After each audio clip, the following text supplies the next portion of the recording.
Olá, seja bem-vindo a mais um vídeo no meu canal.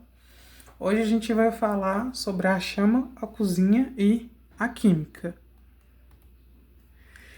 Então, para a gente falar sobre isso, a gente tem que entrar um pouquinho no teste de chamas. O que seria esse teste de chamas? Esse teste de chamas, na verdade, ele é um teste classificatório não definitivo, ou seja, você não tem a certeza de definir se é realmente aquele elemento que está sendo apresentado ali por causa da cor. Como, por exemplo, que a gente tem o zinco, que seria laranjado bem fraquinho, o rubídio seria um rosa, o cobre, o ferro, por exemplo, seria laranjado mais forte, o estrôncio, ele é vermelho. E a gente ele faz muito ele no ensino médio, como uma aula experimental relacionada aos modelos atômicos, né? Ou seja, a gente realiza esse teste chama na área da química analítica qualitativa para a gente poder não definir, mas testar, para a gente ter uma noção, um caminho, para a gente saber com qual elemento que a gente está mexendo, de acordo com uma determinada amostra, por exemplo, de rocha. Para a gente saber, ali tem uma pequena noção, um pequeno caminho por onde o químico, né, o técnico, ele vai analisar de forma mais profunda, vamos dizer assim, a gente faz esse teste de chama, ou seja, a gente pega um pouquinho do material aqui em pó, a gente coloca ele numa superfície, num clipe, alguma coisa, e aproxima em cima de uma chama de uma vela. Por exemplo, quando a gente faz esse experimento em sala de aula, né? E aí, de acordo com o elemento, vai queimar, mas essa chama ela vai mudar para a cor, por exemplo, se for do estrôncio, para a cor vermelha. Tudo bem?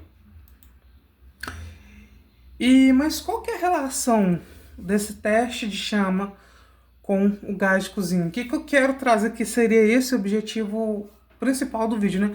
Qual que é a relação que eu tenho entre o gás de cozinha, né, e o teste de chama?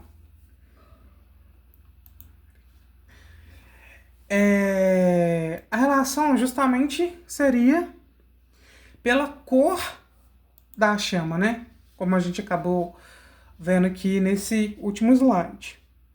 Beleza?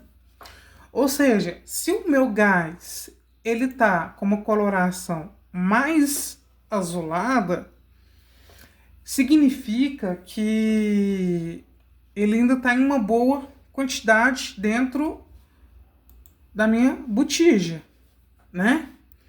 Mas se o meu gás ele tá com uma cor mais alaranjada, significa que ele tá acabando, que ele tá terminando. Então você consegue saber quando tem uma boa quantidade de gás e quando não tem uma boa quantidade de gás, pela cor, pela própria cor da chama. Uma das características que a gente tem na nossa chama é a combustão completa, quando a nossa chama, ela começa, no caso do gás aqui, ela começa a ficar mais alaranjada e começa a fazer aquele borro de carbono, aquele preto embaixo da sua panela de alumínio, por exemplo, você coloca a boca do fogão, aquele borro preto é o carbono que está sendo liberado, ou seja, você não tem a queima, total consumação total do oxigênio, né, da chama, e consequentemente vai ficar aquele borro, vai liberar o CO2, né, ali o carbono, e vai borrar toda a sua panela. Enquanto você tem a queima total ou combustão total da chama, e você não tem esse borro na panela, porque está sendo consumido todo o oxigênio. A reação ela vai ser completa, a combustão ela vai ser completa. Dentro da química analítica, a gente fala que quando a gente vai regular bico de Bunsen e entra pouco oxigênio, a chama fica mais amarelada do teste que você vai fazer. E quando você abre totalmente, entra muito oxigênio, a chama fica mais azulada. E então seria esse o objetivo do vídeo, explicar uma aplicação do teste de chama, relacionar esse teste de chama ao gás de cozinha, né, que a gente cozinha, e também para você saber identificar quando que o seu gás ele está terminando. Aí já para você preparar o bolso, né? E não ter o susto ali, um previsto ali. Então, muito obrigado por estar presente comigo neste vídeo.